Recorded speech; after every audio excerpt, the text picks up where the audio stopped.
こんにちは、あきこです。今日もインドからお届けします。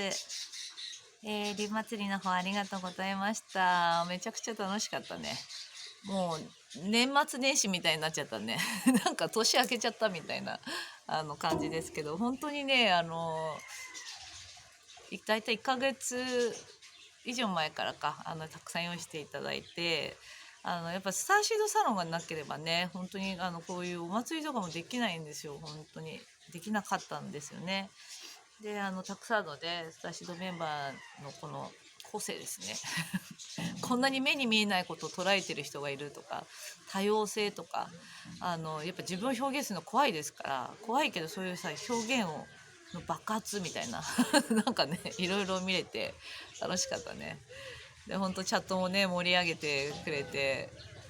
てかもう自然に盛り上がっちゃってたのかな。インドのとこも盛り上がってたね。コブラでね盛り上がってほぼ静止画になってたんで、あれも本当にいいタイミングで切れるっていうかね、長えな、私もこうやって動画も見直してたら長えなと思って、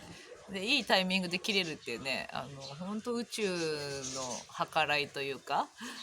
全てが最善になっていたお祭りだなと思いました。本当にありがとうございます。そして、今回は、今日は個性を生きるということを言いたいと思います。個性を生きる、風の時代に入りましたので、風の時代に入って、私がね結構インスピレーションとかこうメッセージを受け取るんですよ、すごい。で何を受け取ってるかっていうことなんですけど、やっぱねこういろんなワークとか生み出しとか統合とかいろいろやってきたと思うけど、こういうワークも必要なくなってくんだなっていうのがすごい分かってきて、こういうのもやっぱ形にとらわれてるってこと。でもさ、外す時は外すっていうところでワークは必要なんだと思うんだけど、もっとやっぱ軽やかに自分が心地よくいるっていうところを、が本当中心になってくるっていうか、心地よくいれば気持ちってやっぱりこう一人一人創造主であり、最高の存在ですからね。観念とかこういろいろ縛られてるものとかも結構もう外れちゃうんですよ。そういうもう時代に入ってるんだなと思って、だからいろんなワークとかも必要なくなってくるんだろうなっていう、近々そうなっていくんじゃないかなっていう感じがしますね。うん、いいよね。こういうなんかスピのこととかもね、やらなければとかね、変わってきてはいるけど、やらなければ、あれをしなければとかね、願望を出さなくちゃとか、いろいろあると思うんだけど、そういうのももうだんだん自分が心地よくいて、なんかあれ楽しいなとかこうしたいなとか思ってると、もう勝手にこうそうなっていくみたいな、そういう時代になってきてんだろうな、なっていくんだろうなっていう感じですね。で個性を生きるっていうことなんですけど、多分ねすごいみんな個性を生きるっていうことがポイントになってくると思うんですよ、この時代って。個性を出さなくちゃとかじゃなくて、個性って自分の心を生きてればすごい個性が出るんですよね、自分の心。その自分の心のままにってことですね。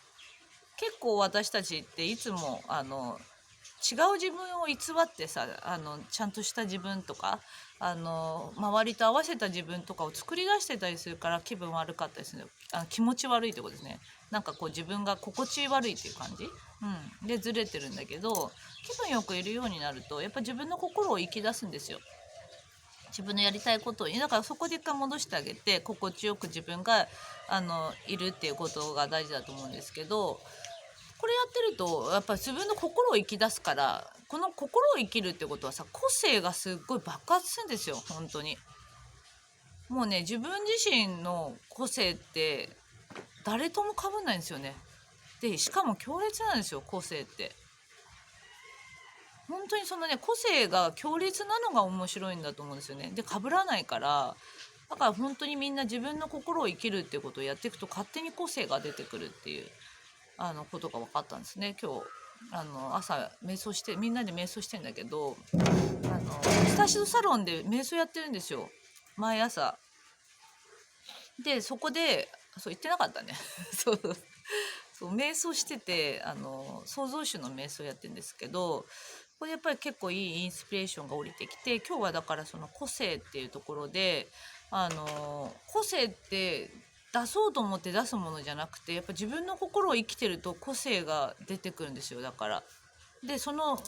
れは誰とも被らないし結構強烈だし、立ってるんですよね。こう何が立ってるって、なんかエネルギー的に立ってるっていうのかな、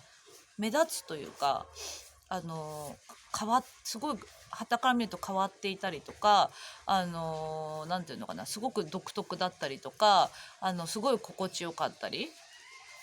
っていう感じになるんじゃないかと思うんですね。だけどそのなんていうのかな、そのエネルギーが要はこう本当に必要とされる時代であり、個性を生きるとかその自分の心を生きるっていうのは簡単なことですからね。全然難しいことじゃないじゃないですか。自分の心を生きる、自分の思いのまま生きるってことですから、よくよくさこうふっとさ思ってみて、自分だと難しいと思ってる方も自分の心を生きるって簡単だって分かると思うんですよね。誰かが、この人がね自分の心を生きてたら簡単だなって、あの人がね自分の思うその気持ちのままに言葉を発していたり、自分をそのまま生きているとしたら、なんかとっても自然な形だし、なんていうのかな、難しくないって分かると思う。自分だと難しいって思ってる方いるかもしれないけど、ちっちゃい時ってそうだったじゃん。自分自身のそのまんまを生きてたと思うんですよね。でこれからの時代は本当それなんだと思うから、そのあたりをやっていくといいんじゃないかなと思いましたね。簡単だからね、自分の心を生きる自分の心を生きるって簡単ですよ。で難しいと思ってる方はそのあたりのところをやっぱ外すね、難しいとか、あとそういう考え方のこう癖みたいのがある方は外せばいいと思うんだけど、心地よくいたらそんなものもバラバラって外れてきちゃうから、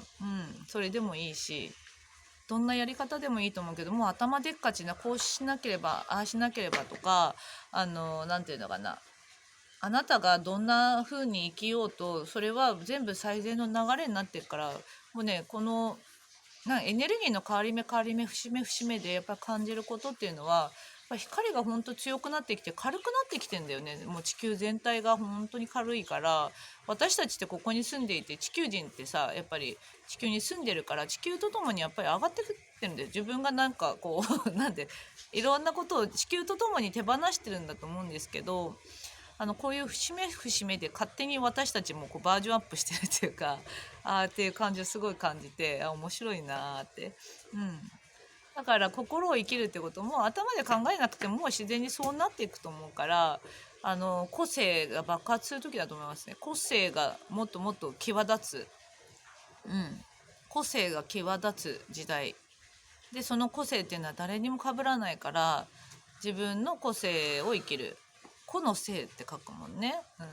そしてこの個性っていうのは、自分の心を生きてれば勝手に出てくるし、被らないし、めっちゃ自分が楽しいんですよ。本当に。これなんだなって思いましたね。私のところになんでこういうインスピレーション来たのかなっていうのは、私はその小さい時からやっぱね結構個性的って言われてきたんですよ。変わってたんですよね、とにかく。他の人と同じようにっていうところができないというよりも、なんか冷めて見てたんですよね。結構そういう方多いと思うんだけど、冷めて見てたし、なんかそういうのに入らないで、やっぱ一人の個性を生きていた、心を生きていたから、自分の心を。だからそこがこう人といることよりも自分の個を生きることを優先してきたんですよね。だから一人でいることも多かったんだけど、本当にこういう時代が来たんだなと思ってね。だから自分の心をずっと生きてきてるから、心のままの言葉を発して自分の心を生きるっていうことをやってきてるから、なんかこういう時代が本当に来てる。だから全然難しいことじゃないんだけど、ずれてた人いると思うから、やっぱそこを戻す、楽に自分もっとしてあげて、子供の時のように無邪気に生きるってことだな。いい時代だよねすごいと思って、こんな大どんでん返しみたいになるんだと思ってさ、面白いなと思いますね、人生とは。今年はねだから本当にこうお祭りたくさんねこうやらせてもらって、個性を生きてる人たち、個性を生きようと忘れていた個性を生き始めた人たちとか、いろんな方たちを見ていただいたり、私も見てきて、みんなこう順調に自分のペースで、進んでる。完璧な流れなんですよね。だから自分にとってはどこかっていうことを見るっていうことだと思います。でね、やっぱりね、その自分の心を生きるとか個性を生きるとか、個性を生きるっていう言い方だと分かりづらいかもしれないんだけど、とにかく自分の心を生きるっていうのを、周りのことをやっぱり気にしてたり、周りに合わせてると、そうやっぱりね、遅れるんですよ。自分のことを見る時間が遅れるから、自分のことをしっかり見る、自分のペースは最善ですから、自分に集中してると結局ね、周りを見てるとエネルギー分散してるんですよね。あれもこれもこれあれもこれもみたいになってから、それはエネルギーを今度自分の内側に一点集中させてあげると、本当にそれがさ、何て言うんだろう、エネルギーが一点集中するから、わーってこれで拡大するんだと思うんですよね。だから外側の方に意識が向けがちの人、いろんな人に合わせたりするパターンから、やっぱり一回ニュートラルにしてあげて、あとは本当に自分自身の心を生きるっていうことをやっていくといいんじゃないかと思いましたね。 OK、そんな感じです。今日もありがとうございました。ではでは。